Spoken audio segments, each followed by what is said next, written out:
안녕하세요. 이번 시간에는 우리가 강의실에서 했던 그 서비스 전략 강의에 이어서 동영상 강의를 이제 진행하도록 하겠습니다.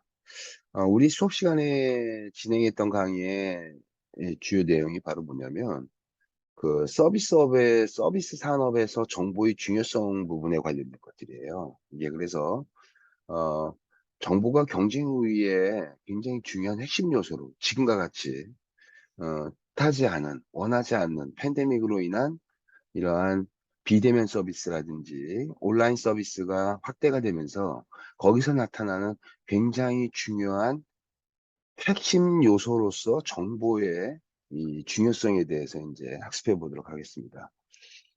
어, 이 정보 기술, 이 정보를 이용한 기술이라든지 그렇지 않으면 뭐 기존의 어떤 서비스를 혁신한다든지 이러한 측면에서 보면 대부분의 이 서비스 기업들은 이 정보를 경쟁 우위 요소로서 전략적 우위 요소로서 잘 활용해 가지고 성공한 케이스들이 굉장히 많이 있습니다.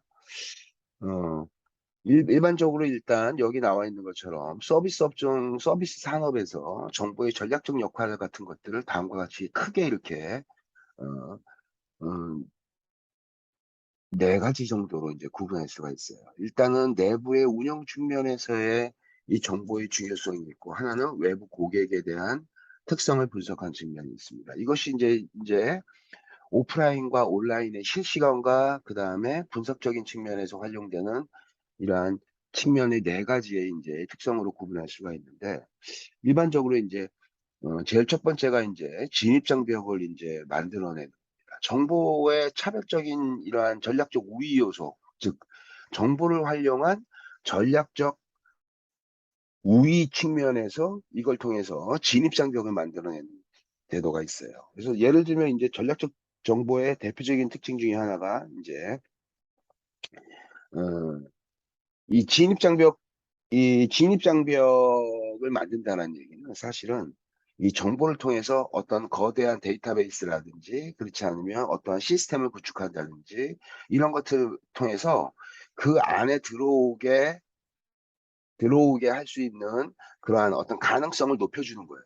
예를 들면 대표적으로 이제 그 항공기 예약 시스템 같은 것들이 있어요. 항공기 예약 시스템. 여러분들 항공기 예약 시스템을 보면 어, 이런 것들이 있죠. 우리 항공사만 조회되는 게 아니라 관련되어져 있는 상당수의 많은 이 항공사의 항공편이 다 우리가 예약을 할 때 보면 조회가 되죠. 그건 바로 뭐냐면 내가 어떤 항공 서비스를 예약하기 위해서 어, 시스템에다 로그인한다는 얘기는 갖춰져 있는 시스템, 즉 정보를 모든 항공사의 이 어, 예약 스케줄을 조회를 해서 적합한 그러한 상품을 선택하게 하는 그러한 형태입니다. 바꿔 얘기하면 항공편 예약이라든지 이러한 특정한 예약 시스템 같은 것들은 정보를 공유해 가지고 하나의 플랫폼 같은 것들을 만들어 놔요. 그죠? 예약 플랫폼을. 그 예약 플랫폼을 만들어 놓은 것에 거기에 이제 진입하지 못하면 상당수의 많은 시장을 이제 잃어버리게 되는 거죠. 그러니까 바꿔 얘기하면 항공사의 예약 시스템 같은 것들은 특정한 거대 기업들이 정보를 공유해 가지고 그것을 플랫폼화로 시켜서 이제 예약에 관련된 정보들을 쉐어링하고 공유하고 그걸 통해서 새로운 시장을 창출하게 하고 이러한 형태의 이제 비즈니스를 만들 때 그러한 예약 시스템에 가입을 하냐 안 하냐가 굉장히 큰 시장을 만들 수도 있고 잃어버릴 수도 있게 되는, 즉 거기에 가입을 하냐 안 하냐에 대한 유무에 따라서 달라질 수 있다는 얘기예요. 이제 그래서 이런 예약 시스템에 들어갈 때 되게 중요한 것들이 많아요. 이게 그러니까 예를 들면 뭐 스타 얼라이언스, 그러니까 우리나라는 여러분들 대한항공이 있고 대형항공사를 이제 기준을 잡으면 대형항공사에 대한항공이 있고 그다음에 아시아나항공이 있잖아요. 이 두 항공사는요. 예, 항공사의 전략적 제휴, 파트너십을 맺은 이러한 동맹 같은 것들이 있어요.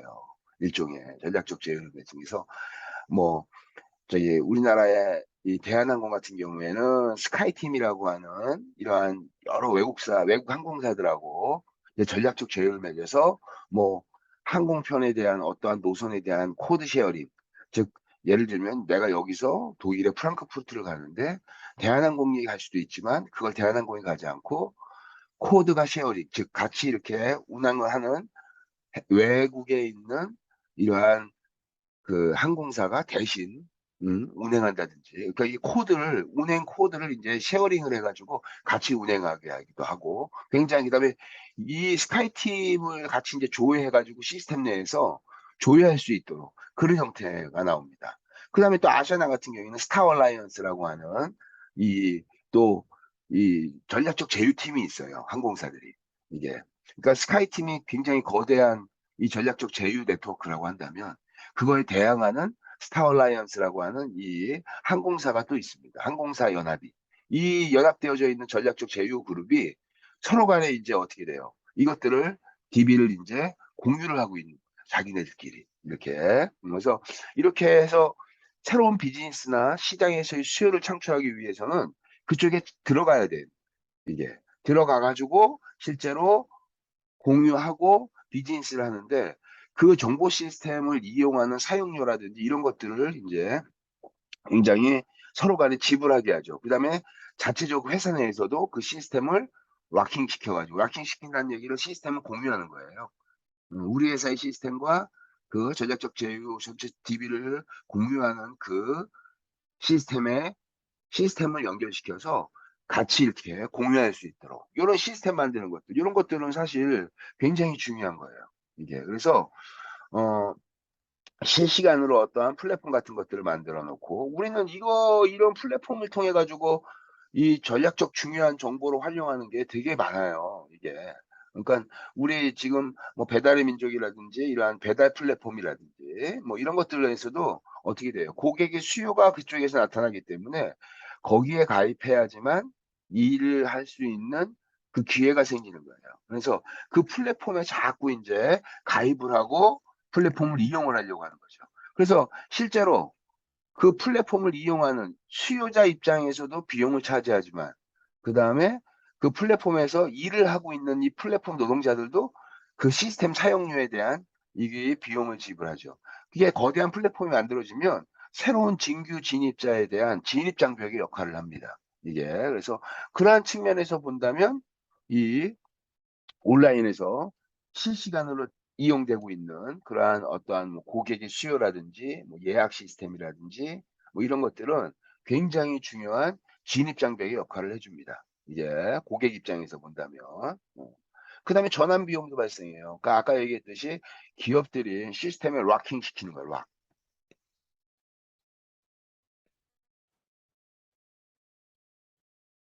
자물쇠로 잠그는 거죠. 그죠? 그래서 그 시스템에다가 락킹을 해버리면 즉 자물쇠로 잠가 버리게 되면 일정한 그 시스템의 사용료와 그 시스템을 연결시키기 위한 비용을 이제 투자를 하게 되죠. 그래서 이제 만약에 거기를 관두고 나가려고 할 때는 상당수의 이 시장뿐만 아니라 이 시스템을 운영하는 그러한 만들었던 그러한 것들도 포기하고 나가야 되기 때문에 전환할 때, 즉 딴 곳으로 이렇게 전환할 때 전환 비용이 발생하게 됩니다. 그러한 측면에서 그러한 측면에서 이러한 진입 장벽을 형성하는 것들은 정보에서 중요한 요인이 된다. 이게 뭐 예약 시스템 같은 것들도 굉장히 많아요. 그래서 아까 얘기했던 것처럼 무슨 뭐 항공사의 예약 시스템이라든지 이런 것들, 뭐 이런 것들은 상당수가 아주 고비용을 내고 쓰게 되는 거죠. 이게. 그다음에 뭐 수시 이용자 클럽이라고 이제 쭉 이렇게 나오는데 수시 이용자 클럽 같은 경우에는 이제 고객별로 이제 마일리지 제도 같은 것들이죠. 이제 뭐 마일리지 같은 것들을 이제 적립하게 해가지고 다른 곳으로 이제 전환되는 것이 이제 어, 못하게. 음, 그래서 이제 마일리지 프로그램 해가지고 고객들한테 브랜드 충성도 프로그램 같은 것들을 운영하게 하는 이게. 그래서 뭐 이런 것들은 이제 수시 이용자 클럽에서 우리가 많이 나오는 거죠. 더 간단한 예가 바로 이거예요. 그러니까 홈쇼핑을 이용하는데 A 홈쇼핑을 내가 이용해서 거기 적립금이 예를 들면 3만 원이 있어. 3만 원이 있는데 내가 어떤 물건을 사려고 해. 근데 이 적립금을 써가지고 물건을 구매하게 하는 거야. 내가 이거 말고 이 똑같은 상품을 비쇼핑 뭐 비홈 쇼핑에서도 판매가 하고 있는데 그쪽으로 가지 못해. 왜? 적립금 3만 원이 있기 때문에. 이게 그래서 전환할 때 그런 비용을 유발하게 하는 그러한 형태가 이제 나타나게 되겠죠. 뭐 그런 형태도 있을 수 있고, 그다음에 이제 내부 운영 측면에서 보면은요. 이거 내부 운영 측면에서 본다면은 이 온라인에서 기업들이 고객의 어떠한 뭐 내부 운영적인 측면에서 본다면 뭐 여러분들 대표적으로 이제 바로 뭐냐면은 이게 이제 CRM 같은 거예요, 여러분.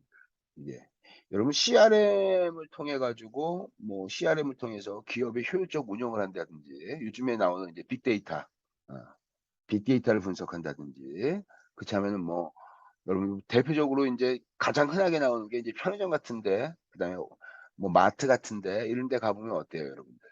거기에 포스 데이터 있죠. 이게 그 포스 데이터가 바로 뭐냐면 이용자의 특성을 이제 판매 기록이죠. 판매 기록이 이제 포스에 이제 찍히면서 어떻게 돼요? 고객의 이용자 특성 같은 것들하고 결합돼 가지고 효율적인 운영, 수익을 더 많이 낼 수 있는 CRM, 즉 고객 관계 관리를 한다든지 이러한 측면에서도 굉장히 중요한 시스템이라고 할 수가 있어요.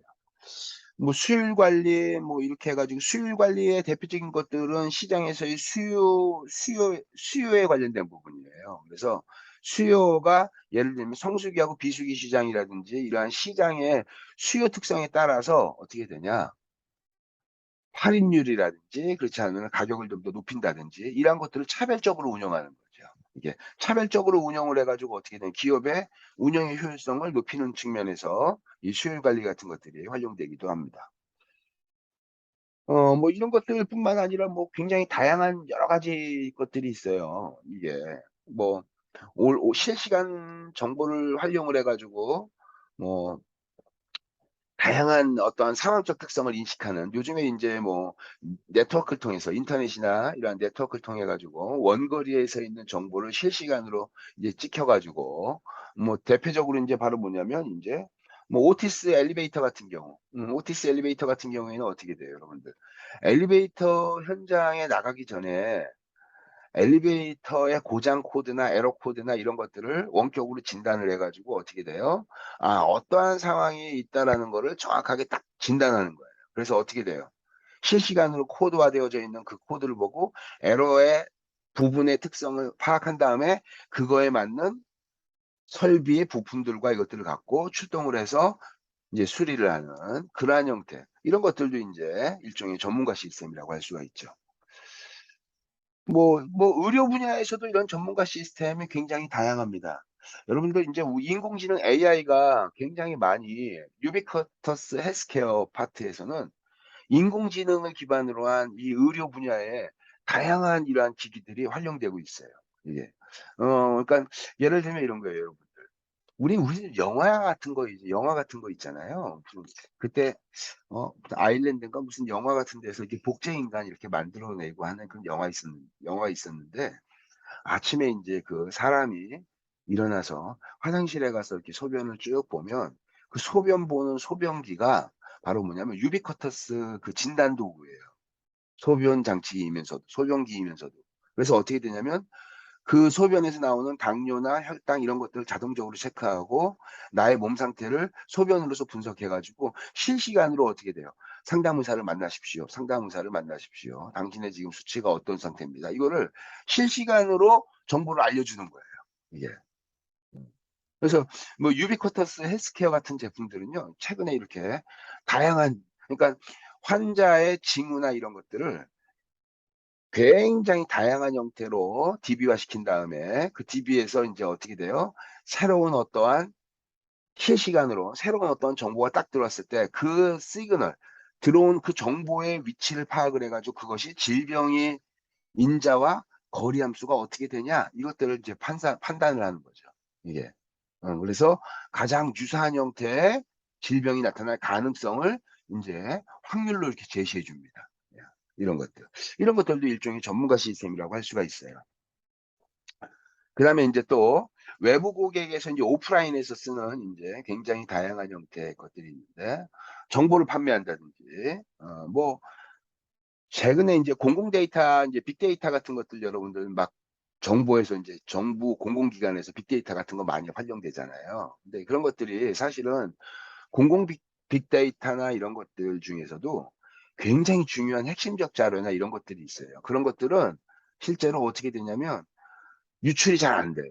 거의 개인정보부터 시작해서 굉장히 민감한 정보들이 많이 있어서. 그래서 그러한 공공정보 같은 것들을 이제 판매하는, 그러한 DB를 판매하는, 데이터베이스를 판매하는 그러한 이제 비즈니스 모델도 있습니다.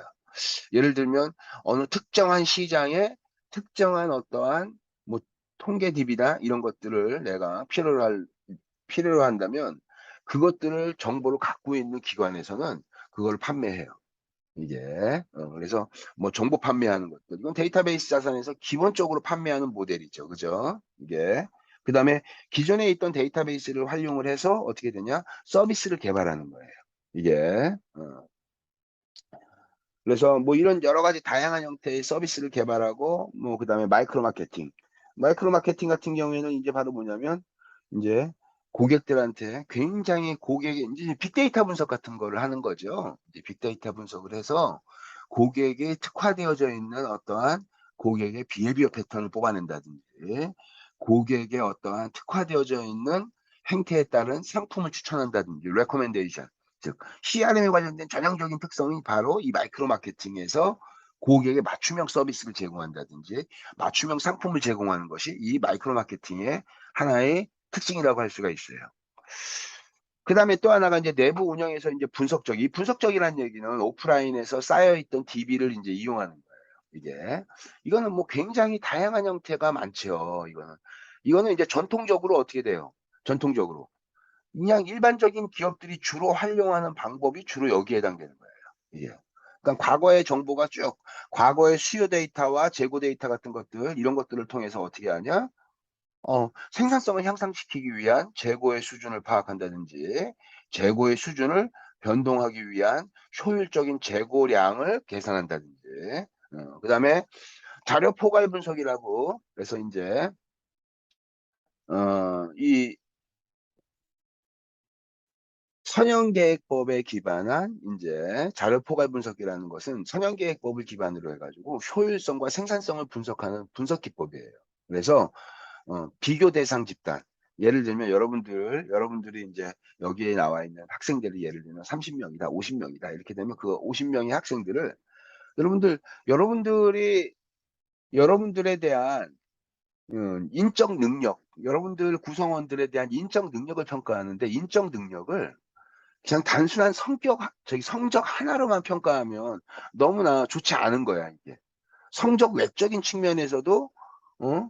예를 들면 그 사람의 역량을 표현할 수 있는 여러 가지 방법들이 있잖아요. 그죠? 그래서 다수 투입의 다수 산출 모델, 다수의 투입 요소를 통해서 다수의 산출을 내는 이러한 선형계획법 모델을 통해서 효율성을 진단하는 이 방법이 바로 뭐냐면 자료 포괄 분석이에요.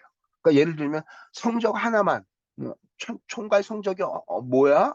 요거 하나로만 보는 것이 아니라 예를 들면 가중치를 두는 거예요. 총괄 여기 성적에는, 전체 학생들의 성적에는 뭐 25%, 예를 들면 25%. 그다음에 그 사람의 인성에 대한 평가 기준, 봉사 점수가 어떻게 되고 뭐 이런 여러 가지 것들이 있잖아요. 즉, 그 사람이 학교 생활을 어떻게 잘 했는지에 대한 평가하는 여러 가지의 지표들을 다수로 투입하고, 산출도 당연히 성적도 되겠죠. 성적도 되고, 그다음에 여기 나오는 것처럼 뭐 여러 가지 뭐 동아리 활동에서 뭐 창의적인 동아리 활동, 그다음에 뭐 굉장히 사회 참여 활동, 이런 여러 가지의 산출 변수를 넣어가지고 이것들을 어떻게 돼요?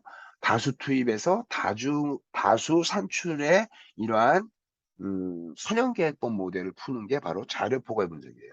이런 방법은요, 전통적으로 제조나 서비스에서 기존에 있던 데이터를 활용해서 조직의 운영 특성을 분석하는 데 주로 활용됐던 방법입니다.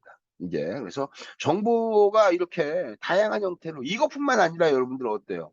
이거 외적으로도 굉장히 다양한 측면에서 정보가 활용되고 있어요. 특히나 서비스 업종에서는 여러분들 잘 한번 생각해 보세요. 바꿔 얘기하면 전통적 노동집약적 서비스에서 지식 기반형 또는 플랫폼 비즈니스로 전환될 때 그때 굉장히 중요한 게 바로 뭐냐면 정보라는 거예요. 정보. 이 정보라는 것이 노동 중심의 이러한 이 일하는 방법을 아예 온라인이라든지 비대면 혁신화시킬 수 있는 혁신으로 변화시킬 수 있는 굉장히 중요한 동력이 되고 있어요. 그러니까 플랫폼 비즈니스에서 굉장히 중요한 건 이용자들이 정보를 어떻게 활용하고 정보를 활용할 수 있는 기반, 프레임, 이 프레임워크, 프레임 이 기반을 제시한다는 거예요. 그래서 플랫폼 비즈니스가 사실상 어떻게 된다? 굉장히 중요한 혁신의 기반이 된다. 이제 그래서 그런 측면에서 본다면 정보라는 것은 역시 서비스 기업에서 굉장히 중요한 요소라고 할 수가 있다. 특히나 요즘 같은 혁신형 서비스가 다수로 나타나는 이러한 측면에서 본다. 그 다음에 또 하나 이제 사물 인터넷에 관련된 것들이에요, 여러분들. 사물 인터넷 그 IoT 같은 것들 이런 것들은 이 사물 인터넷은 뭐 요즘에 이제 여러분들이 이제 어떻게 생각할지 모르겠지만 사물에도 IP 주소를 할당해 가지고 사물이 네트워크로 묶이는 경우에 집안의 네트워크가 보면 이제 어떻게 돼요? 인공지능 스피커 대표적으로 인공지능 그러니까 어떤 정보를 입력하고 그다음에 출력할 수 있는 장치가 필요하잖아요. 인터페이스에. 그래서 홈 네트워킹 서비스를 보면 집안에서 이용자와 상호작용을 할 수 있는 접점이 필요한데 그 접점이 바로 인공지능 스피커 같은 거 되는 거예요. 그죠? 그래서 인공지능 스피커한테 뭐 마리아 뭐 불 켜줘 뭐 누구야 뭐 해줘 그러면 불 켜고 뭐 저기 뭐 난방 뭐 작동 보일러 작동시켜줘 뭐 이런 것들 가스 통제하고 하는 이런 것들 이런 것들이 다 네트워크로 물려가지고 원격으로 조정할 수 있다라는 예, 이런 형태가 이제 사물 인터넷의 기본적인 특성입니다. 냉장고에 IP가 달리게 되고 사물 인터넷에 대해서 여러분들 한번 쫙 간단히 얘기해 주면 우리나라 홈 네트워킹 서비스가 이게 참 재밌어요. 여러분들 집에 사물 인터넷이 된다는 얘기는 사물에 IP 주소를 할당해 가지고 IP 주소를 할당해서 거기다가 인터넷이 접속 가능한 인터넷 주소가 할당된다는 얘기잖아요. 그죠?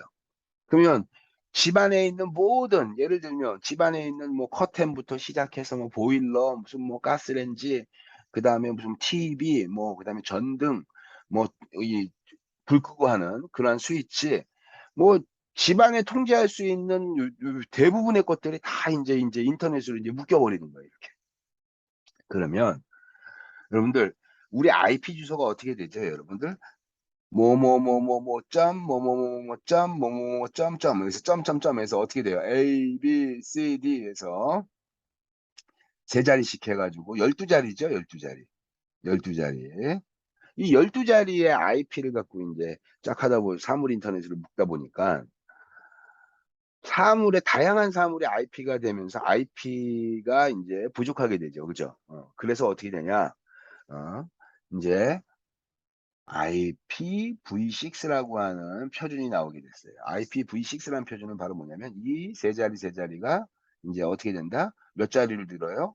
이게 6자리를 늘어나는 거예요. 그러면은 여기 나온 것처럼 뭐뭐뭐.뭐 12자리에 이게 아니라 이제 세 자리가 여기 더 들어가는 거죠. 세 개씩 이렇게. 그래서 이게 6자리의 이러한 IPv6라고 하는 이러한 특허 이제 표준 같은 것들이 이제 나타나기 시작을 합니다. 우리 인터넷에서도 컴퓨터에서 보면 IPv6가 있어요. 이제 네트워크가 이게. 그래서 어찌됐든 IPv6가 나와가지고 이제 이 집안의 네트워크를 다 묶어야 됩니다, 여러분들. 다 묶을 때 여러분 허브라는 거 들어봤죠? 허브. 허브라는 거. IP 허브가 필요한 거예요. 집안의 네트워크를 쫙 묶는데 우리나라가 우리나라의 이 이제 기술 특허를 이제 딱 표준을 잡을 때 집안의 IP 허브를 어떠한 장비로 물릴 거냐. 첫째는 텔레비전파, TV죠, TV. TV가 이제 광통신 케이블이 들어오고 하니까 TV를 꺼지지 않는 일종의 IP, 집안의 홈 네트워크를 묶을 수 있는 IP 네트워크 허브로 쓰겠다. 이런 이제 연구자들이 있었고, 또 하나는 아니다. 1년 내내 꺼지지 않는 전자제품이어야 된다. 가만히 생각해 봤더니 집안에 IP 허브를 묶을 수 있는 게 1 년에 꺼지지 않고 꾸준하게 사용되는 게 있어요. 이게 냉장고. 그래서 우리나라는 냉장고파하고 텔레비전파가 서로 간에 이 IP 허브를 잡는 이 표준에 대해서 막 서로 간에 충돌을 많이 일어났는데, 거의 지금 어떤 형태냐면 IP 허브는 어디로 잡았다, 우리나라는 냉장고. 냉장고가 IP 허브가 설정됐어요. 그래서 냉장고 허브가 인제 냉장고가 IP 허브가 집안의 홈 네트워크의 IP 허브가 되면서 지능형 냉장고라고 여러분 혹시 들어보셨나요? 지능형 냉장고. 유비쿼터스에 결합되어져 있어요. 그래서 IP가, 여러분 지금 제가 이게 말한 게 10년 전에 이미 나온 저기 그 프로토타입으로 이미 이 지능형 냉장고가 나왔어요. 이제 IP가 어떻게 되냐면 저기 인터넷이 연결돼 있어요, 냉장고하고. 이게 그래서 양문형 냉장고인데, 양문형 냉장고의 양쪽에는 이 RFID의 정보를 읽을 수 있는 센서 리더기가 달려 있어요. 그래서 냉장고에다가 바코드라든지 RFID 태그 칩이 들어가 있는 식자재를 냉장고 안에다 집어넣으면, 집어넣을 때마다 냉장고가 센서로 삥삥 읽어요. 일종의 창고처럼 삥삥삥 읽어서 DB 안에, 즉 냉장고 안에 어떠한 식자재가 들어와 있고 유통기한이 얼마고 이게 다 정보로 냉장고가 기록되는 거예요. 예. 그다음에 냉장고의 바깥 패널에는 터치 패널이 있어요. 컴퓨터 모니터 같은 게 조그만 게 하나 있어요. 거기에는 이제 인터랙티브한 인제 이용자하고 터치를 통해서 하는 거예요. 냉장고 안에 들어있는 식자재로 만들 수 있는 요리의 레시피가 떠오릅니다, 쭉쭉 이렇게. 그래서 그걸 보고 요리를 할 수 있게 하고, 그다음에 더 재밌는 건요, 감압식 달걀 트레이야. 이 계란이 인제 거기 바구니에 이렇게 계란이 여러분들 요렇게 돼 있죠. 이렇게 푹푹 파져 가지고 있는 계란이 이렇게 들어가 있잖아요, 이렇게. 요게 감압이에요, 감. 즉 어떻게 되냐면은 압력을 감지하는 센서가 달려 있어요. 그래서 달걀을 뺄 때마다 남아져 있는 달걀이 카운팅 되는 거예요. 그래서 마지막 달걀을 인제 딱 뽑거나, 이거 센서를 인제 조정할 수가 있는데, 이걸 딱 이제 뽑게 되면 자동적으로 어떻게 되냐, 근처에 가까운 이 홈 네트워킹이 이용 가능한 슈퍼에 오더가 딱 들어가게 떠요, 메시징이 이게. 그래서 "주문하시겠습니까?" 그래서 메시징을 딱 누르면 거기에 가입되어져 있는 슈퍼에 오더가 달걀이 딱 들어가요. 이게 주문이 되는 거예요. 그리고 멀리서 시키는 것이 아니라 집 근처에 있어요, 홈 네트워크. 즉 아파트 단지가 됐든 뭐 유비쿼터스 아파트, 뭐 옛날에 한때 이게 굉장히 많이 나왔었죠. 그래서 아파트 전체 단지가 네트워크로 물려 있고, 그 센터를 관리하는 관리센터가 있고, 그다음에 그 주변에는 인제 막 여러 가지 이런 상점들이 있어 가지고 상점들하고 네트워크로 연결돼서 주문이 되고 인제 배달이 오는 그런 형태의 인제 이 홈 네트워킹 서비스가 됩니다. 이게 이미 여러분들 10년 전에 이런 얘기들이 벌써 이 프로토타입 샘플이 나와 가지고 구현이 됐던 거예요. 그래서 어찌 됐든 그러한 측면에서 본다면 이 사물 인터넷의 특징은 여러분 쉽게 이해할 수 있을 겁니다. 이게 그래서 여러분들 사물 인터넷에 기본적으로 가장 인제 많이 나타나는 것이 바로 RFID예요. 이게 무기 추적 미사일, 이게 RFID가 어 대륙간 탄도미사일 같은 거 쏘면 지상에서 날아가는 미사일의 좌표값을 계속 연산을 통해서 좌표값을 수정하거든요. XYZ 3 차원의 좌표, 공간 좌표를 계속, 즉 출발했을 때와 출발하고 1 분이 지난 상태에서의 목표 타겟치의 거리가 계속 변하잖아요. 그걸 자동적으로 이게 주파수 이 지상 관제센터에서 이걸 계속 보정하면서 목표를 정확하게 맞추기 위해서 거리와 그다음에 위치 정보를 계속 보정해 주고 전파를 주고받아요, 이게. 그래서 그 탄도미사일을 요격하려면 어떻게 되냐, 이 지상에서 주고받는 요 미사일의 주파수를 쫓아가는 거예요, 이게. 그래서 이 RFID는 Radio Frequency Identification, 요 약자입니다. 그래서 라디오 주파수를 쫓아가서 딱 요격시키는 기술인데, 이게 군사 목적이지요, 이게. 근데 이것이 어디에 쓰였냐? 군사 목적으로 쓰이는 것이 아니라 유통하고 공급망 쪽에 이게 활용됩니다. 유통하고 공급망 쪽에. RFID. 여러분, 소의 목축업자가 소가 태어나면 RFID 건이 있어요. RFID 건. 비접촉 방식입니다. RFID. 소가 이제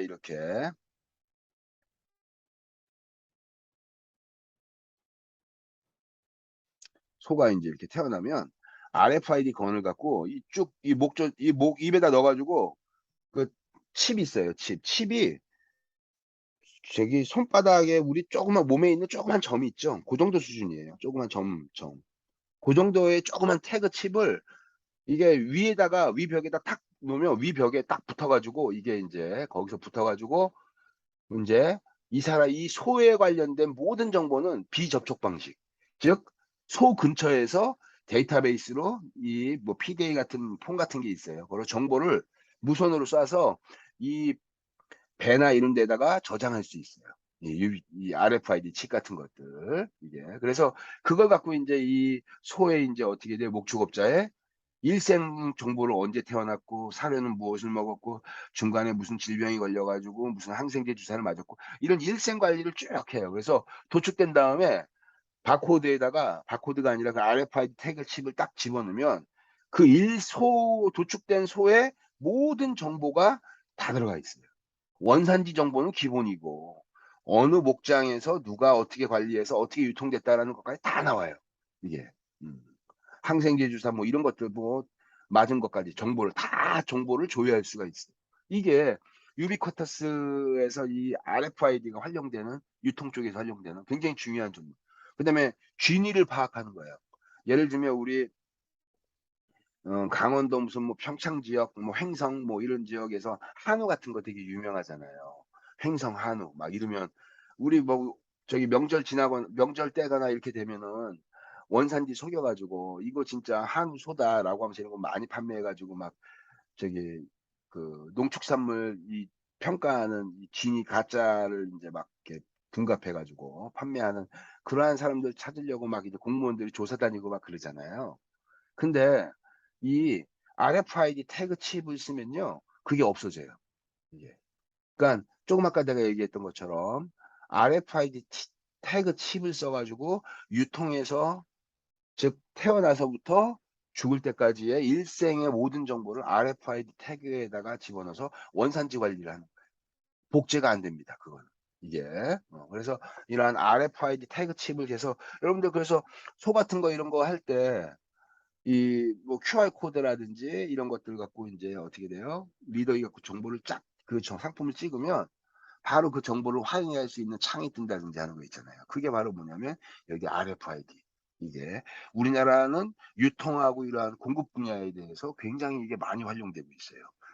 우리나라뿐만 아니라 산업체에서 주로 이 RFID를 통해 가지고 자재 관리 같은 것들도 되게 원활하게 하고 있습니다. 그다음에 또 이제 들어오는 것이 여기 나오는 것처럼 어, 비용 절감 효과를 일으킬 수 있어요. 사물 인터넷이 뭐 경비, 보안, 뭐 헬스케어, 뭐 수송, 뭐 식품 안전, 뭐 문서 관리, 뭐 수도 없이 많습니다, 여러분들. 이 사물 인터넷이 결합돼 가지고 뭐 보안업체 뭐 이런 것들도 당연히 이제 RFID 센스 태그를 갖고 움직임 동작 센서를 만들어낸다든지 뭐 정보 보안을 한다든지 뭐 이런 것들에서도 굉장히 많이 다양하게 쓰이고 있어요. 내가 앞서서 설명했던 헬스케어 분야 있잖아요. 이거 헬스케어 분야도 여러분들 굉장히 아주 이게 RFID 정보가 중요합니다. 여러분들 이 휴대폰의 진화의 방향성은 어디로 갈 것 같아요, 여러분들? 휴대폰이 예전에는 빨간색 벽돌만 했어요. 우리가 알고 있는 밖에서 이 건축 자재로 쓰는 빨간 벽돌 있죠. 그런 벽돌만한 휴대폰을 사가지고 사람들이 쓰고 다녔어요. 주머니에 들어가지 않습니다. 이거를 허리춤에다가 차는 거야. 이 클립을 갖고 벨트에다 껴가지고 이렇게 다녔어요. 이게 초기에 나왔던 휴대폰들이. 그러니까 주머니에 넣고 다닐 수가 없습니다. 거의. 이게 넣고 다닐 수 있는 사이즈가 아니에요. 그러면서 진화하면서 어떻게 돼요? 소형화되고 더 기술적 진보를 통해서 소형화되고 배터리 같은 것들도 오래 갈 수 있는 그런 형태로 계속 기술적 진보가 이루어진 거예요. 점점 어때요, 여러분들? 이 스마트폰이 소형화되고 그다음에 고도화되잖아요. 그죠? 굉장히 아주 휴대폰이 굉장히 아주 점점 더 아주 고집적화되는 컴퓨터처럼 변하고 있죠. 그죠? 근데 이제 어떤 학자들이 이런 얘기를 하더라고요. 앞으로 휴대폰에는 수없이 많은 중요한 정보가 들어가 있고, 거의 분실하면 이제는 여러분 어때요? 휴대폰 분실하면. 금융 정보부터 개인 정보까지 진짜 민감한 모든 정보가 들어가 있어 가지고 뭐 그 사람의 거의 모든 정보가 다 들어 있다고 할 수가 있겠죠, 휴대폰 안에. 그죠? 그러니까 굉장히 소중한 거예요, 이게. 그래서 점점 이게 중요해지고 이러니까 인제 어떻게 되냐, 휴대폰의 미래는. 엠베드 즉 어떻게 되냐. 몸 안에 embedding 되어져 있는, 몸 안에 들어와 가지고 embedding 되어져 있는 그러한 형태의 이 통신 모듈로서 작동될 거다라고 인제 저기 이 미래 예측하는 사람들이 막 제품에 대해서 얘기를 해요. 그리고 실제로 어떻게 돼요? 생체 인식에 관련된 다양한 기술들이 지금 활용되고 있어요. 애플이 스마트워치를 개발하면서 그 유니콘 기업 중 그 조그만 스타트업 기업들 중에 바로 뭐냐면 심장 박동기 이걸 만드는 그 조그만 스타트업 기업이었거든요. 그 기업을 인수했어요. 그러니까 바이오 기업을 인수해 가지고 그 생체 정보를 인식하는 그러한 DB로 활용하기 위해서 이 애플 워치에다가 그것들을 인제 인식하는 거예요. 그래서 이 애플 워치가 거의 그냥 헬스케어의 상당수의 많은 기능들을 내포하고 있다는. 지금은 여러분들 그게 법적으로 지금 정보가 좀 걸려 있어요, 이게. 인간의 생체 정보나 이런 고유 정보 같은 것들이 이게. 그래서 근데 앞으로는 그것이 인제 굉장히 많이 인제 오픈될 가능성이 큽니다. 기술적 진보가 항상 법 제도보다 먼저 가고 빠르게 진화하기 때문에 그것에 따른 사회 다양한 이러한 법 제도나 시스템이 그 기술적 진보를 쫓아가지 못합니다. 정보 보안의 문제가 사실은 기술적 진보를 막고 있는 거예요, 이게. 여러분 아까 얘기했던 홈 네트워킹 서비스가 왜 원활히 되지 않냐면요. 홈 네트워킹 안에서 나타나는 수없이 많은 정보를 통해서 이용자의 이러한 비회비의 패턴을 확 명확하게 진짜 추측이 아니라 상품을 구매부터 시작해서 소비까지의 전 과정을 DB로 다 이 RFID 태그를 통해 가지고 다 알 수가 있어요. 만약에 그렇게 되면요 여러분들 내 개인적 민감한 정보들이 다 오픈되는 거예요 이게. 근데 그걸 어떻게 됩니까? 정보 보안이라고 하는 이게 양날의 검이에요. 편리성과 정보를 많이 활용해서 나한테 편의성을 제공해 준 것과 그러면서 어떻게 되냐? 그 정보 보안의 부분은 이게 양날의 검입니다. 명함이 있어요. 이게. 그래서 지금 그렇게 개인정보 활용이나 이러한 부분들이 상당 부분이 어떻게 된다? 법적으로 제재를 받고 있습니다. 활용하는 부분이. 그래서 그런 부분의 것들이 굉장히 아주 여기 나오는 헬스케어, 뭐 수성식품, 뭐 안전, 문서 관리에다가는 어떻게 돼요? RFID 같은 것들을 센스 이 리더기 코드 같은 거를 넣어 놔요, 이게. 그래서 그거 갖고 유통되거나 이런 것들을 보안 문서에 유통되거나 이럴 때 아예 추적할 수 있도록 이렇게 이제 문서 관리 같은 것들도 하고 있죠. 그래서 어 신속물류라든지 어떠한 요즘에 나오는 굉장히 다양한 형태의 산업체에서 주로 쓰는 유통과 공급 분야에 대한 것들이 인제 어떻게 되냐. 점점점 확산되면서 이 유비쿼터스와 IoT 뭐 이런 것들이 결합되면서 사실은 서비스 혁신이 나오는 거죠, 여러분들. 그래서 뭐 새벽 배송이라든지 여러분 이렇게 많은 이렇게 물류 시스템의 혁신이나 이런 것들이 사실은 이렇게 정보를 기반으로 한 센스 태그에 의해서 생산성이 비약적으로 확산되는 거예요. 일일이 수작업으로 분리하는 것이 아니라 센스 태그를 통해 가지고 이거를 명확하게 지역적 코드를 이렇게 분류해 가지고 인제 나타나는 그러한 형태 같은 것들이 생산성 향상이 되고 그걸 통해서 비용이 절감되는. 그다음에 인제 또 뭐 여기 실내 기기들에 대한 수신 능력이 나오는데 이건 유비쿼터스 인제 포지셔닝 그다음에 상황적 인식 이런 것들이에요. 뭐 물건 찾기 해 가지고 휴대폰 분실하거나 뭐 아이폰 분실하거나 뭐 갤럭시 휴대폰 분실하거나 이런 것들은 어떻게 돼요? 그 위치를 인제 찾아 가지고 인제 어디에 있는지를 파악하는 그런 것들. 이 유비쿼터스 포지셔닝에 관련된 것들은요 여러분들 이거는요 굉장히 다양한 분야에서 많이 활용되고 있어요. 상황적 특성을 인지하는 거 있잖아요. 정보가 기기가 즉 사물이 직면하고 있는 상황적 특성을 인지해 가지고 시그널 정보를 딱 인제 주고 그다음에 판단까지 합니다 이제는 이게. 그 대표적인 게 인공지능형 이 타이어예요, 타이어. 여러분들 타이어가 인제 어떻게 되냐면 타이어가 자동차가 타이어가 굴러가는데 빗면과 빗길이죠, 빗길. 빗길과 그다음에 이게 살얼음이 살짝 이 블랙 아이스라 그러죠. 서리가 이렇게 내려 가지고 이 노면이 살짝 얼은 상태. 고런 상태의 타이어가 인제 거기 밟게 가면은 인제 헛바퀴 돌거나 미끄러지거나 회전하거나 막 차가 인제 굉장히 위험한 상황에 빠지잖아요. 즉 노면 상태에 따라서 타이어가 인공적으로 어떻게 되냐 공기압을 조절하는 거예요. 접지력을 넓히거나 접지력을 낮추거나 이렇게 해 가지고 이 공기압을 스스로 이게 이 공기에 팽창시켜 가지고 이걸 상황적 특성을 인지하는 이 인공지능형 타이어 같은 것들이 인제 개발되고 있다는 거예요 이게. 실제로 제가 기상산업기술원에 이제 과제 평가를 해서 갔는데 모 대학교에 인제 그 연구팀에서 인제 그런 인공지능형 이 타이어를 만들기 위한 인제 그 연구 제안서를 냈어요. 그래서 그 사람은 인제 뭐 이 타이어에다가 센스 태거가 직접 인제 인지하는 타이어의 구동력, 회전과 이걸 통해서 인지하는 게 아니라 카메라 있잖아요. 그 바닥 차 밑에 카메라를 이렇게 달아 가지고 그 카메라가 얼음과 그다음에 이 슬라이스 나는 아주 얇은 설이나 이런 것들을 카메라로 광학 센서로 인지해 가지고 그거에 따라서 어떻게 되냐 자동적으로 이렇게 조절되는 그러한 형태의 도로의 특성을 인제 인지하는 그러한 형태의 센서 리더기를 인제 만들려고 했던 거였어요. 그런 것들도 사실 뭐냐 유비쿼터스 포지셔닝이라든지 유비쿼터스에 대한 상황적 인식이라든지 이런 것들하고 연결되는 거. 그다음에 인제 이 더 인제 진화돼 가지고 나오는 것이 바로 뭐냐면 원거리 물체를 인제 관찰하고 통제하고 하는 것. 이런 것들은 이제 뭐 여러분들이 너무나 인제 요즘에도 인제 이게 원거리에서 리모팅으로 인제 리모트로 인제 통제하고 컨트롤링하고 하는 것들은 요즘에 뭐 이제 많이 나오죠.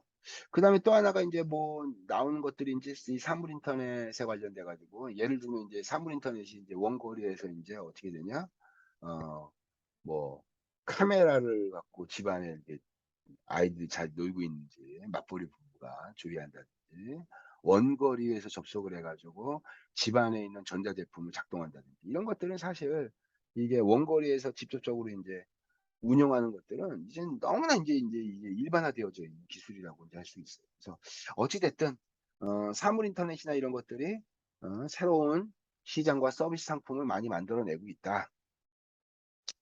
그다음에 서비스 데이터 애널리틱스라고 하는 거. 이거 간단히 얘기하면 여러분들 많이 들었던 얘기야. 데이터 애널리틱스는 뭐냐면 빅데이터예요, 여러분들. 예전에는 이 데이터 서비스 데이터 애널리틱스 즉 데이터 애널리틱스를 뭐라고 얘기했냐면 여러분 데이터 마이닝이라고 여러분 들어봤습니까? 데이터 마이닝. 데이터 광산에서 광산을 캐는 거예요. 수없이 쌓여 있는 데이터에서 어떻게 돼요? 정말 필요한 정보를 데이터 마이닝 해 가지고 그걸 통해서 어떻게 돼요? 어떠한 시장의 특성이라든지 예측하고 분석해 가지고 미래의 상황적 특성을 쫙 예측하는 그런 형태. 이 데이터 마이닝이 여러분들 빅데이터를 통한 예측 시스템 설계하고 만드는 그런 거하고 똑같은 같은 의미예요. 예전에는 데이터 마이닝이라는 형태로 많이 불렀고 이제는 빅데이터 분석이라고 인제 많이 데이터의 텍스트 기반으로 나오는 것만으로 막 10 기가씩 됩니다. 어. 예. 웹 데이터. 그러니까 웹 로그라 그래 가지고 여러분들이 웹페이지에 들어가면 아이디를 집어넣고 어떤 쇼핑몰에 아이디를 집어넣고 들어가서 웹 서핑하면서 상품을 조회하는 거예요.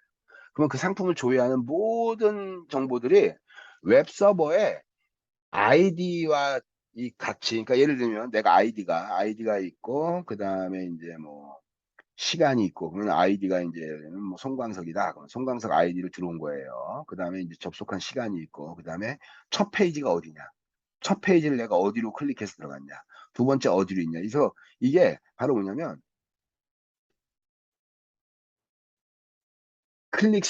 클릭 스트림이라는 게 뭐냐면 클릭 해가지고 어느 웹페이지 쇼핑몰에서 클릭한 그 이동되어져 있는 그 동선 있잖아요. 이거를 클릭한 형태로 페이지를 여기 다 꽂아요.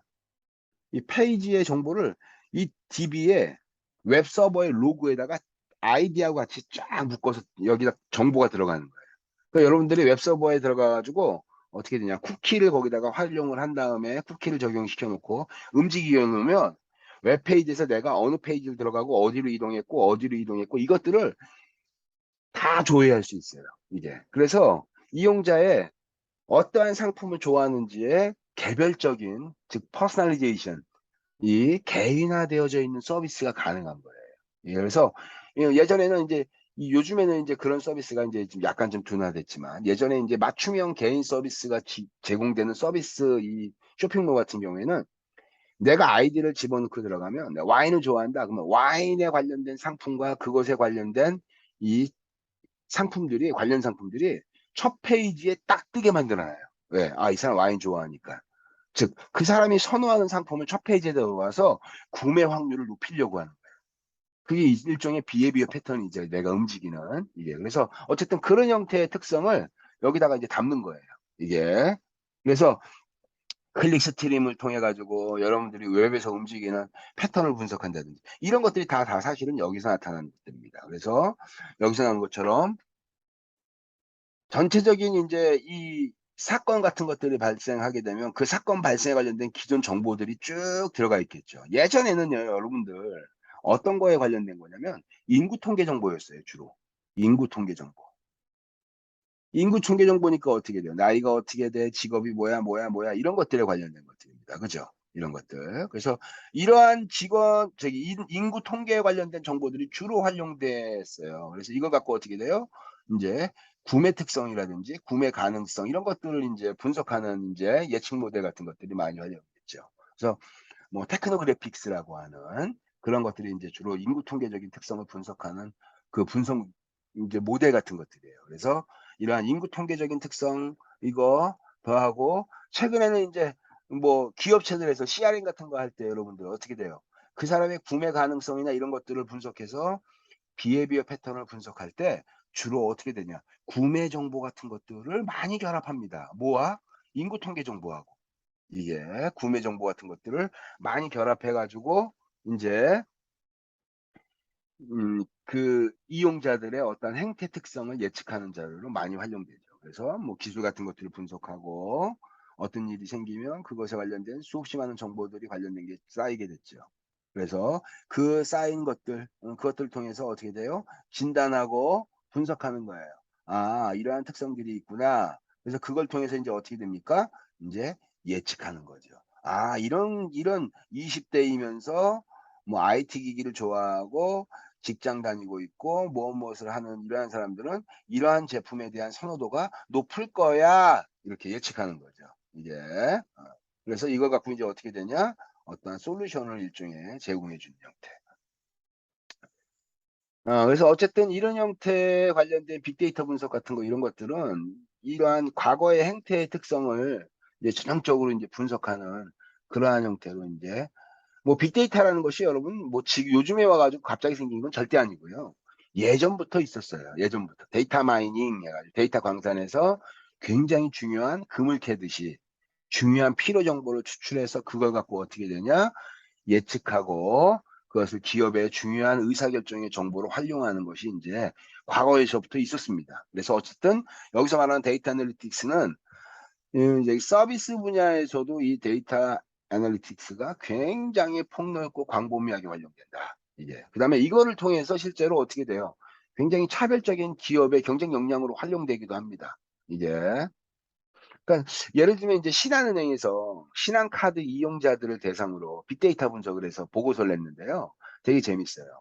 천만 영화가 나타나면 극장에서 천만 영화가 나타나면 어, 신한은행 그 카드 결제자들의 이 결제 정보를 기반으로 분석한 거예요. 천만으로 갈 때 여러분들 생각하기에 천만이 영화가 되려면 누가 저기 주로 영화를 많이 보기 시작하면 천만 영화로 간다고 이제 예측이 나왔냐면요. 누가 봐야지 이제 천만 영화로 갈 것 같아. 20대, 뭐 30대, 40대, 뭐 50대 이렇게 쭉 있는데 누가 비로소 봐야지 천만 영화로 쭉 가속화돼서 갈까. 이게 50대래요, 50대. 50대가 지갑을 열고 영화를 보기 시작하면 그 영화는 천만으로 간답니다. 이게. 그래서 그 일종의 시그널이 바로 뭐냐면 50대가 직장 동료들하고 같이 어떻게 되냐? 일종의 회식, 영화 보는 회식을 한다든지 이런 것들을 보기 시작하면 천만 영화로 간대요. 이게. 그 다음에 천만 영화가 딱 대박이 터진 영화가 하나가 딱 만들어졌을 때 실제로 천만 영화가 미치는 경제적 파급 효과를 뭐라고 하냐? 반경 5km. 극장을 중심으로 반경 5km 이내에 술집이라든지 음식점이라든지 그 부분에 대해서는 매출액이 천만 영화로 인해서 사람들이 많이 모이니까 나가서 이제 술도 한잔 하고 뭐 가족들이 외식도 하고 한다는 거예요. 그래서 반경 5km 정도 되는 그 정도 범위 안에 드는 이 식당과 술집들은 매출액이 작게는 15%, 많게는 30%까지 올라간답니다. 이게. 그러니까 여러분 이 빅데이터 분석한 거예요. 그래서 천만 영화가 만들어지면 영화관을 중심으로 반경 5km 이내에 주점과 음식점, 레스토랑 이런 데는 굉장히 어떻게 되냐? 매출이 작게는 15%, 많게는 30%까지 매출액이 변동해서 상향됐더라. 아주 중요한 정보죠, 이게. 그러니까 이거 지금 되게 간단한 분석한 거래요. 이제 거기 개인정보가 많이 들어가 있으니까. 그래서 이 신한카드 이용자들을 대상으로 이렇게 빅데이터 분석을 해가지고 천만 영화가 이렇게 사실은 로컬의 어떠한 이러한 오프라인에 많은 영향을 미치더라. 이게. 이거를 좀 더 구체적으로 이제 세분화시키면 예약하는 사람에 따라서 달라질 수도 있을 것 같아요. 그죠? 누가 예약하냐에 따라서 이게 온라인을 이용하냐, 오프라인에서 와서 하냐, 이런 여러 가지 것들이 있겠죠. 그래서 어쨌든 데이터 애널리틱스는 서비스 산업에서 노동 중심형 서비스에서 혁신형, 지식 기반형 서비스로 전환할 때 굉장히 중요한 분석 기법 중에 하나다. 그래서 뭐 여기서 데이터 애널리틱스, 빅데이터 분석하는 거, 데이터 마이닝 기법을 이용하는 이런 여러 가지 것들을 바로 보냐면 여기 항공사에서 운영 성과하고 가격 모델 같은 거죠. 특정한 노선에다가 가격을요, 과거의 수요 정보를 쭉 기반으로 해서 가격을 낮춰야 될 때와 높여야 될 때, 이거를 적절하게 찾아낼 수가 있어요. 그래서 어떻게 돼?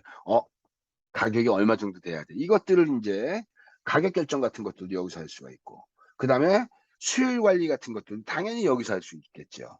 뭐 투자은행도 뭐 포트폴리오하고 위험 측정하는 것들, 뭐 부도 예측 모델. 여러분들 기업의 부도 예측 모델 같은 것들, 시그널이 있어요. 이게 여러분들 이 투자은행들이 포트폴리오 해가지고 기업한테 어떠한 뭐 대출을 해줬다든지, 기업 대출을 해줬다든지, 뭐 채권이라든지, 뭐 어떤 기업의 어떠한 그 리스크를 분석한다든지 이런 거 할 때 모델이 있습니다, 여러분. 이런 모델. 이런 모델 같은 것들 갖고 투자 예측하는 거예요. 예. 뭐 이런 것들 여러분들 굉장히 다양합니다. 기업의 부도 예측하는 프로그램들 이런 것들 굉장히 많이 있어요. 이게 뭐 보험들 뭐 건강평가하고 여러분 건강평가하고 이런 거 있을 때 뭐라 그래요? 뭐 흡연자는 뭐 암 발생률이 뭐 비흡연자에 비해 몇 프로 높고 다 통계적 수치 모델. 통계적 수치 모델. 그래서 어떻게 돼요? 그 사람들이 건강보험에 가입하거나 무슨 보험 가입할 때 그 사람에 대한 건강의 이 시그널을 판단하잖아요. 그죠? 그래서 뭐 특정한 보험료 같은 경우에는 뭐 건강 기록부를 뭐 건강 진단서 갖고 제출하기도 요구하기도 하고 그렇지 않은 경우에는 이제 문답을 하죠. 문답. 그죠? 이게 그러면서 이제 어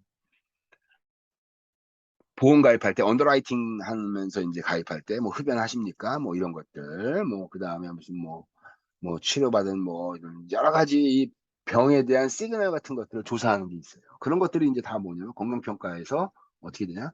빅데이터를 기반으로 해서 이 환자의 시그널을 찾아가지고 그거에 대한 것들을 물어보는 거죠. 뭐 병원, 호텔, 레스토랑, 뭐 마케팅 회사, 뭐 카지노 프로그램, 뭐 저기 바꿔 얘기하면 데이터 애널리틱스가 서비스뿐만 아니라 수없이 많은 분야에서도 활용되고 있습니다. 이게 뭐 스포츠 프랜차이즈 뭐 이거 여러분들 영화로도 나왔잖아요. 그죠? 예. 무슨 그 바람과 함께 바람과 함께 아닌데 이게 가을의 전설에 나왔던 그 남자 유명한 배우 있잖아요. 그 배우가 그 야구단 단장으로 와가지고 어떻게 돼요? 저가의 앞으로 성장 가능성이 있는 사람들을 뽑아갖고 와가지고 야구단을 아주 좋은 성적을 만들어내는 그런 영화 있었죠. 그죠? 이게. 그래서 그런 것들이 이제 선수 선발이라든지 선수를 스카우트한다든지 이런 거 있을 때 여러 가지 통계 수치 같은 것들 이걸. 그러니까 야구는 여러분 사실 뭐냐면 통계 모델이에요. 통계. 이게. 그래서 이런 여러 가지 것들 갖고 이제 어떻게 되냐? 이런 선수 선발이나 프랜차이즈에서 활용하는 것들, 야구단에서 이런 것들 다 이제 여기에 해당되는 거죠. 서비스 기업의 경쟁력을 판단하는 이제 경쟁력을 이제 획득하는 단계죠. 즉 서비스 기업의 수준을 평가하는 단계예요. 1단계는 이제 바로 뭐냐면 서비스가 가능한 단계예요. 이게 서비스가 가능한 단계고 2단계는 이제 숙련 단계, 그다음에 3단계는 이제 차별화 능력 단계, 그다음에 4단계는 이제 세계적 수준의 월드 클래스 수준의 서비스 기업. 서비스 기업이 이제 성장하는 거예요. 이렇게 이렇게 이렇게 이렇게. 그래서 월드 클래스의 이러한 서비스 기업으로 성장하는 일련의 과정을 이제 단계별로 표시한 거예요. 이게 그래서 여러분들이 이걸 보면서 내가 주로 이용하는 거기는 한 어느 수준 정도 되냐 이걸로 이제 판단해 보면 재밌을 것 같아요. 봅시다. 서비스 가능 단계는 뭐 평판이라든지 운영 방식, 서비스 품질 뭐 이런 것들.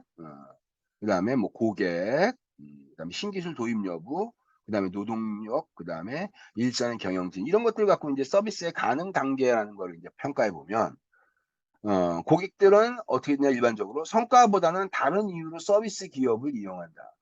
즉 성과, 즉 평판, 그런데 뭐 로열티 뭐 이런 것들이 아니라 뭐 선택적 대안이 없다든지 뭐 여러 가지 그냥 그 차별화될 수 있는 그 서비스 기업만의 어떠한 무엇 때문에 이용하는 게 아니라는 거야. 즉 고객들이 어떠한 예를 들면 고객들이 느끼는 성과라는 게 뭘까요? 만족감.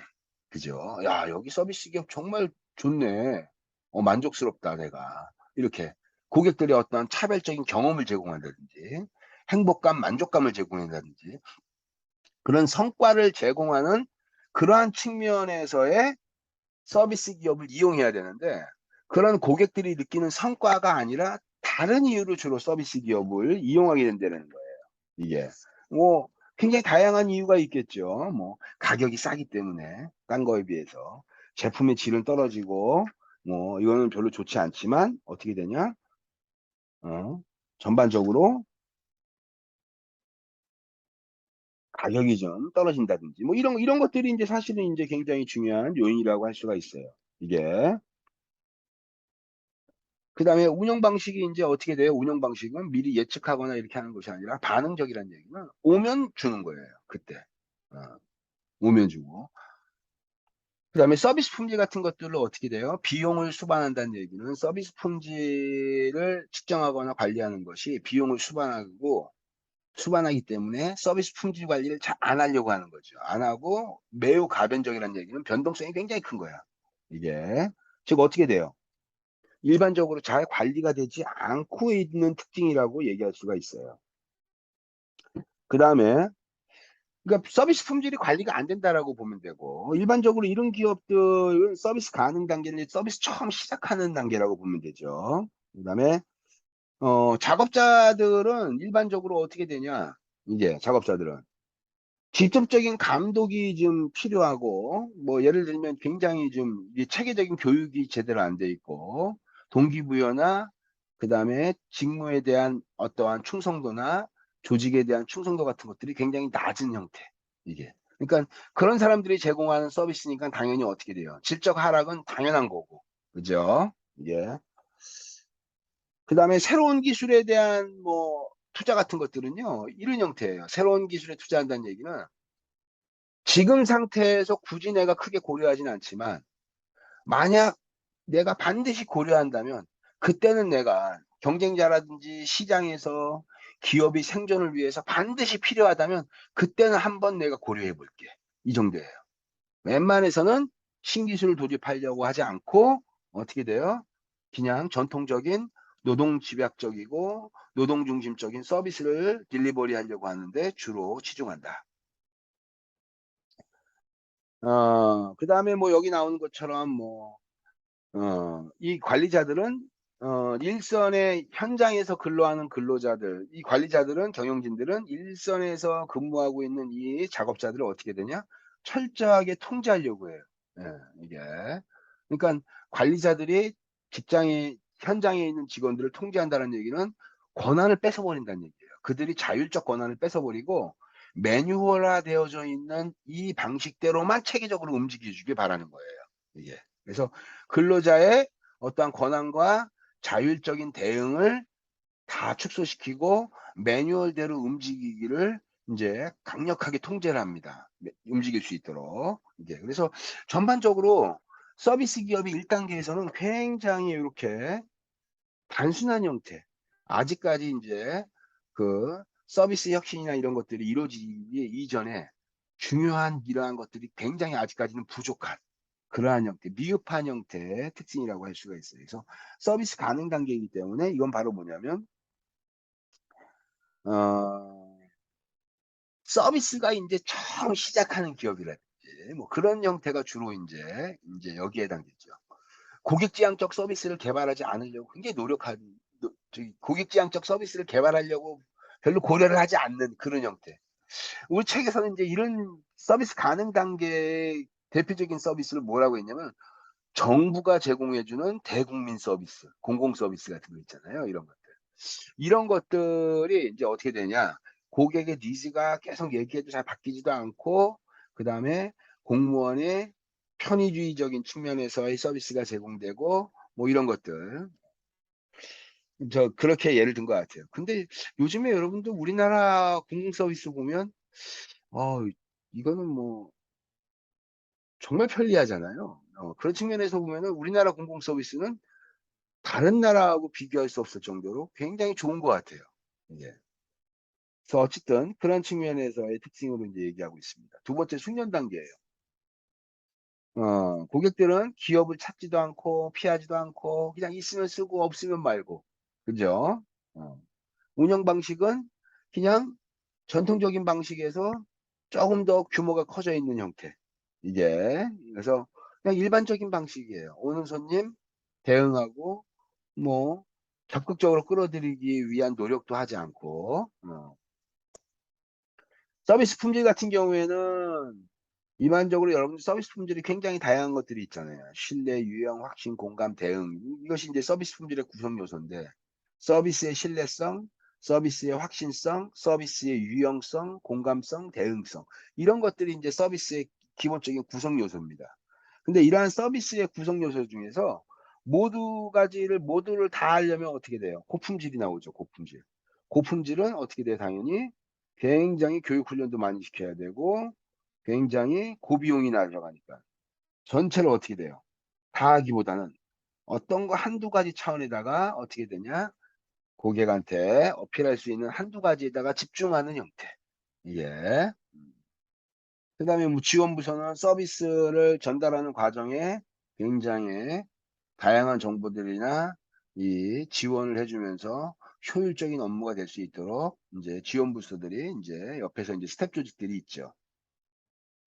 고객들은 기본 욕구에 따라서 뭐 시장을 세분화시킨다든지 어떠한 특화되어져 있는 서비스나 이런 것들을 인제 상품들이 준비가 돼 있어요. 그다음에 신기술 도입 같은 것들.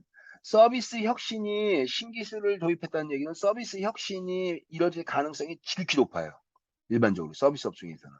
어떠한 서비스 업종에서 어떠한 새로운 기술을 도입했다는 얘기는 서비스 혁신의 가능성이 되게 높아진다는 뜻이에요. 근데 그걸 어떻게 되냐? 서비스 혁신을 하고 싶지만 비용이 들어간다면 그냥 고려한다. 이거예요. 즉 어떠한 서비스 혁신을 위해서 신기술을 도입한다든지 새로운 프로세스를 리디자인한다든지 이러한 분야가 돈이 들어가지 않는 범위 내에서는 고민한다는 얘기예요. 돈이 들어가면 '그건 내가 좀 심각하게 고려 좀 할게.' 이런 형태예요. 이게. 그래서 신기술 도입이 비용이 촉발될 경우에는 굉장히 유보적인 판단을 한다든지, 투자를 미룬다든지, 회피한다든지 그런 형태가 된다. 노동력은요, 어떻게 돼요? 초기 단계, 초기에 시작한 서비스가 시작하는 단계에 비해서는 어떻게 돼요? 그나마 분업화되어 있고, 자원을 효율적으로 운영할 수 있도록 교육 훈련이 되어 있고, 절차적인 특성, 즉 직원들한테 담당 업무가 무엇이야라는 것을 명확하게 전달해 주고 있는 거예요. 그래서 자기 일은 자기가 스스로 해. 이게. 하지만 어떠한 시장 내에서 적극적인 어떠한 목표치를 갖고 고객들을 획득한다든지 시장의 마켓 셰어를 늘리기 위한 적극적인 노력을 하는 데는 상대적으로 어떻게 된다? 굉장히 미온적이다.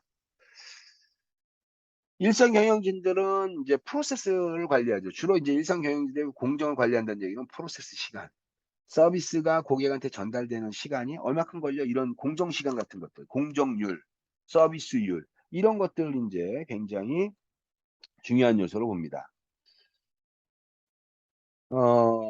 그래서 어쨌든 이게 이제 숙련 단계가 되고, 그 다음에 차별화 능력 단계를 한번 보겠습니다. 이 차별화 능력 단계는 바로 뭐냐면, 이제는 이제 일정 부분 서비스업 기업이 규모적 특성을 이제 갖추기 시작하면서 이제 체계적으로 이제 기업 운영을 하는 거예요. 그래서 일반적으로 기업 시장 내에서의 평판은 어떻게 되냐? 아, 저기는 우리가 뭘 원하는지를 충족시켜 줄 수 있어. 어, 저 정도 기업이면 아유 충분해 이게. 그래서 이용자들이 이제 어떻게 돼요? 서비스 기업으로서 어느 정도 명망이 있다라는 걸 인정합니다. 이게. 그다음에 이제 운영 방식은 어떻게 되냐?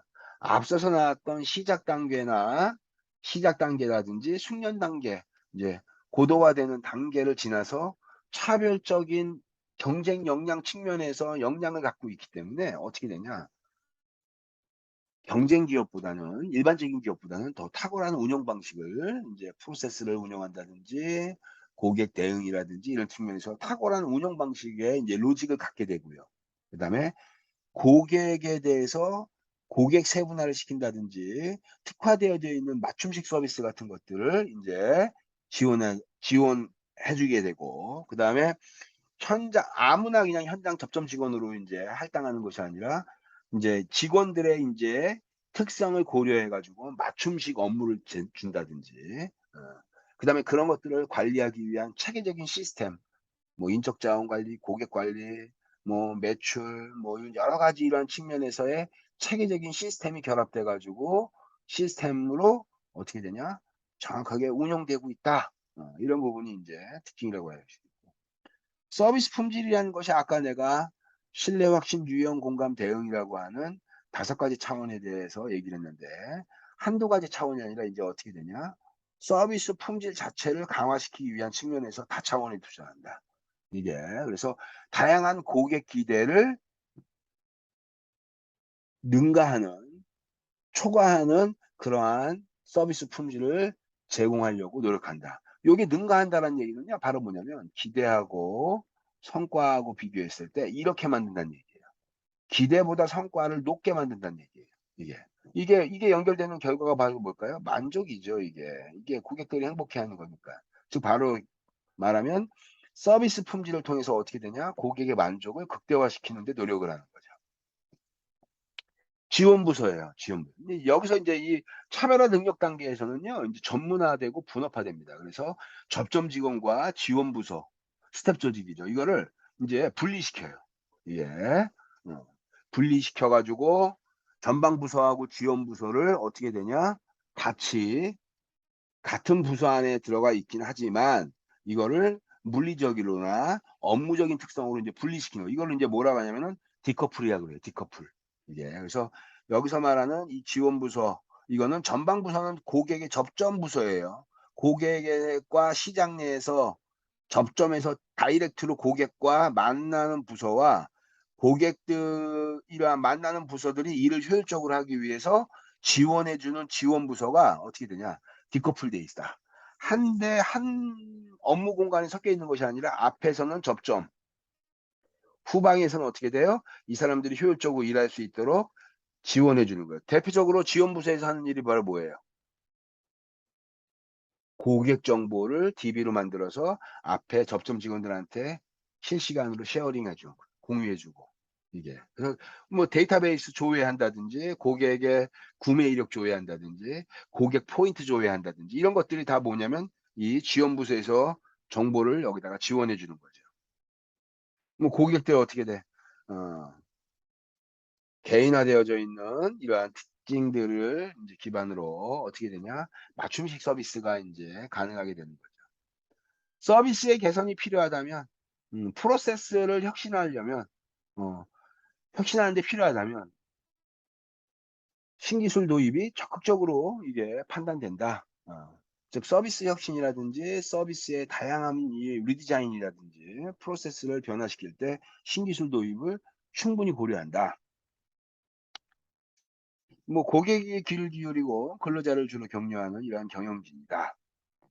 어쨌든 차별화 능력 단계에서는 차별적인 이 서비스 산업 중에서 경쟁사하고 비교할 수 있는 차별적 강점이 존재하는 그런 기업이라고 할 수가 있어요. 세계적인 수준이에요, 이거다. 어. 즉 여기서 평판이라는 것은 기업 이름 자체가 이런 서비스의 탁월성하고 동일시된다. 대표적으로 여러분 그런 기업 한번 들어볼까요? 여러분 어떻게 해요? 페데 페데럴 익스프레스. 머릿속에 딱 떠오르는 느낌이 어때요, 여러분들?